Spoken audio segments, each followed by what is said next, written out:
Hey guys, welcome back to a new video. I'm Stephanie West. I'm a licensed counselor here in the state of Michigan. Now, we've had this conversation before about how anxiety can invite us into kind of over-responsive states. So I might over-explain something, or I might fear being irresponsible so that I'm overly responsible. And we've talked about it before, but I want to use a simplistic analogy. One of the anxiety pieces I see so often is people walking around over-prepared for potential bad things that could happen in life. And the reality is bad things do happen. And you can prepare for 100 different, catastrophic scenarios, and it's going to be the 101st one that takes you out.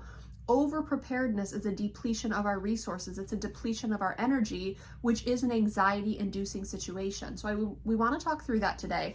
So up on the board here, we've talked about this before.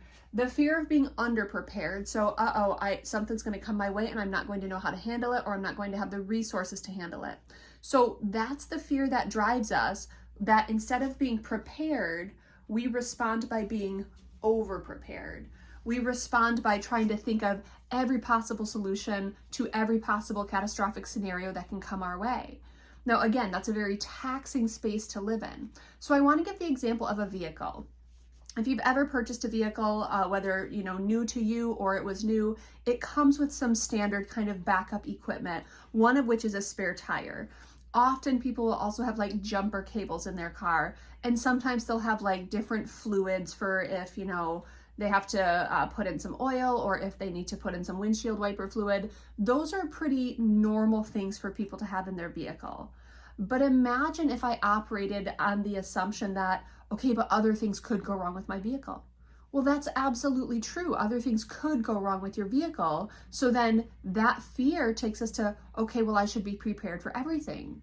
So now instead of just having kind of the basic things that might remediate a situation, like having a spare tire, having some fluids, and having a set of jumper cables, now I decide that I need to be prepared for every possible issue. So I'm going to have a spare pair of windshield wipers. And some of you are like, Steph, I do. And I'm like, that's cool, but stick with me here with the analogy.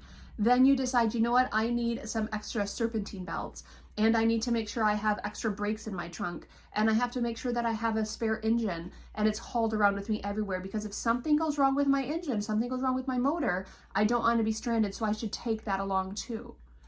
People who engage life that way are missing out on a fundamental observation, and that is, if the bad stuff happens, like something happens to your motor, well, number one, because you have a spare motor in your vehicle, I don't know that you're going to logistically have what you need to replace it and repair it and then walk along unaffected. I don't think it works that way. But the other reality is, if you blow your motor, you call someone to help you. And it doesn't solely, lie on you being prepared and proactive and potentially being unaffected when bad stuff happens. What it means is you have to trust that you can navigate the situation if and when bad stuff happens, because the reality is bad stuff's going to happen. Now, the car comes with the most convenient things that will remediate a situation. So if you have a dead battery, we have jumper cables. If you, blow a tire, you have a spare.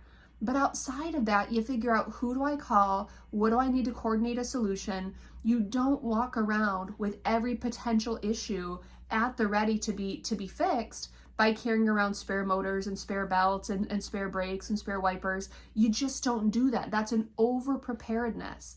And so I want to encourage you, when you think of anxiety and anxiety says, okay, just a little more, I need to keep, accruing resources. I need to keep stowing away, let's go back to COVID, this toilet paper melee that was happening. I need just one more roll, just one more 4-pack, just one more 8-pack. It's like, at some point, that's no longer healthful. That's no longer rational. That's no longer accurately, helping us navigate a situation. That's over preparedness, and it's driven by a fear response. And so one of the ways to kind of move through anxiety is to say, you know what? I'm going to be prepared. I'm going to be prepared with my jumper cables. I'm going to be prepared with my spare tire. And I'm going to be prepared with a cell phone that can help me call people if I'm in a situation where more help is warranted or needed. That's part of anxiety reduction, correctly inventorying our resources. And sometimes it doesn't mean that we're the problem solver. Sometimes it means we know who to call when stuff goes sideways, and we can still be okay, even though we didn't have everything at the ready, or we didn't avoid catastrophic situations altogether. It's not just about being prepared. It's about also knowing what to do when something happens that's bigger than you. Who can I call? What would that look like? And when that's true, I don't need to be over prepared for things.